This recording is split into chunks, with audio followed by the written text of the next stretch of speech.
Back to debate. Nallamothi Chakravarthy గారు మీరు మాట్లాడుతున్నారు. ఐఎమ్ సో సారీ ఇంటరప్ట్ చేసినందుకు. ఇన్ కేస్ ఇదే యుద్ధం ఇలా కొనసాగితే ప్రత్యేకంగా మన దేశానికి వచ్చేటువంటి నష్టం ఏ స్థాయిలో ఉండే అవకాశం ఉంది, అలాగే జీడిపికి సంబంధించి ఏ విధంగా ఎఫెక్ట్ అయ్యే అవకాశం ఉంది సార్? మీరు చెప్తున్నారు ఇందాక.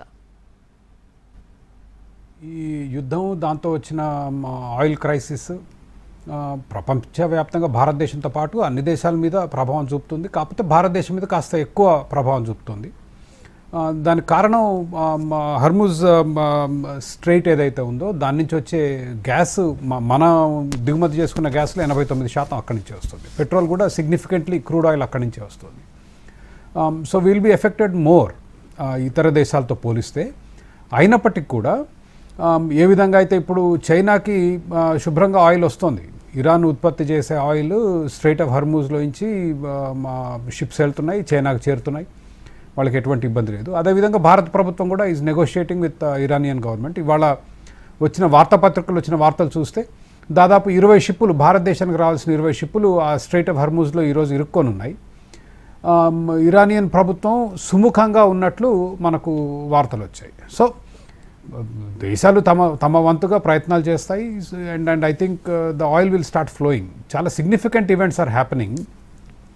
ఇరాన్లో ఆయిల్ ఎగుమతి చేయడానికి, షిప్పుల్లో ఎగుమతి చేయడానికి వాళ్ళకు సరిపోయిన పోర్ట్స్, ఈ షిప్పింగ్ పోర్ట్స్ లేవు. వాళ్ళకు ఉన్నదల్లా కార్గ్ అనే ఐలాండ్ ఒకటి ఉంటుంది. ఎందుకంటే ఇరాన్ కోస్ట్ లైన్ ఏదైతే ఉందో చాలా షాలో, అంటే ఓడలు వచ్చి అక్కడ డాక్ అయ్యి అక్కడ వాటిలో ఆయిల్ నింపే అవకాశం లేదు. కాబట్టి కార్గ్ అనే island is where it happens. ఒక చిన్న ద్వీపం ఇరాన్ హర్మూజ్ స్ట్రైట్లో ఉండేది. అక్కడి నుంచే ఇరాన్ ఆయిల్ అంతా వచ్చేది. అమెరికా అండ్ ఇజ్రాయెల్ నిన్న ఆ ఐలాండ్ మీద బాంబులు వేయటం జరిగింది. బాంబులు వేసినప్పటికి కూడా, మిసైల్స్తో అటాక్ చేసినప్పటికి కూడా ఆయిల్కి సంబంధించిన ఇన్ఫ్రాస్ట్రక్చర్ మీద ఎటువంటి దాడి చేయలేదు. కేవలం మిలిటరీ ఇన్ఫ్రాస్ట్రక్చర్ మీద, అక్కడున్న ఎయిర్పోర్ట్ మీద, హెలిప్యాడ్స్ మీద మిసైల్స్ వేసి ఏం చెప్పారంటే, మీరు హర్మూజ్ స్ట్రైట్ని కనుక అక్కడ వెళ్ళే ఓడల్ని కనుక వెళ్ళనీయకపోతే మేము మొత్తం మా కర్గ్ ఐలాండ్ని ధ్వంసం చేస్తామని. కర్గ్ ఐలాండ్ ఈజ్ ద హార్ట్. అంటే ఇరాన్ ఎకానమీకి కర్గ్ అనే ఒక చిన్న ద్వీపం గుండెకాయ లాంటిది. దాన్ని ధ్వంసం చేస్తే అసలు ఇరాన్ నుంచి ఇంకా మీకు ఎటువంటి ఆయిల్ బయటకు వెళ్ళే అవకాశం లేదు. సార్, ఫస్ట్ నుంచి పరిస్థితులు మనం చూస్తున్నాం.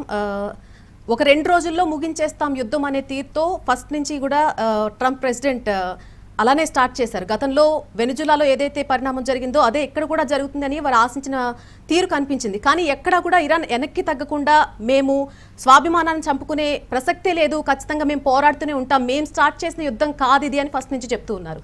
సో ఇంతవరకు వచ్చిన తర్వాత నిజంగానే ఇరాన్లో హార్ట్ ఆఫ్ ది కంట్రీ అని చెప్తున్నటువంటి ఆ కర్గ్ ఐలాండ్ మీద ఒకవేళ నిజంగానే దాడి చేస్తే పరిస్థితులు ఎంత తీవ్రంగా ఉండే అవకాశం ఉంది? ఇంకా దానివల్ల చాలా ప్రమాదం ఉంటుంది. కానీ జరగదని నేను ఆశిస్తున్నాను.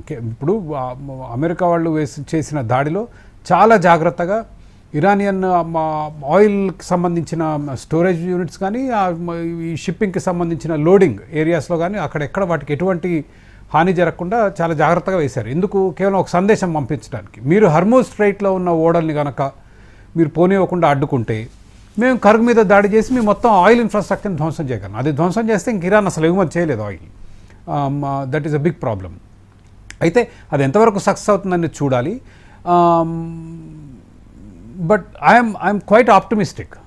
కనీసం భారతదేశం, మీరు ఇందాక అడిగింది భారతదేశం మీద ఎటువంటి ప్రభావం చూపిస్తుంది అంటే, భారతదేశం చేసిన నెగోషియేషన్లో కానివ్వండి, మన ఎక్స్టర్నల్ అఫేర్స్ మినిస్టర్ జయశంకర్ గారు మాట్లాడిన దాన్ని బట్టి మనకు తెలిసేది ఏంటంటే సుముఖంగా ఉంది ఇరాన్. కాబట్టి హర్మూజ్ స్ట్రైట్ నుంచి ఆ 20 కంటే షిప్స్ కనుక బయటికి రాగలిగితే మన మీద పెద్ద ప్రభావం ఉండకపోవచ్చు. వచ్చే అవకాశం బాగా గట్టిగా కనిపిస్తుంది. And I think we should be optimistic.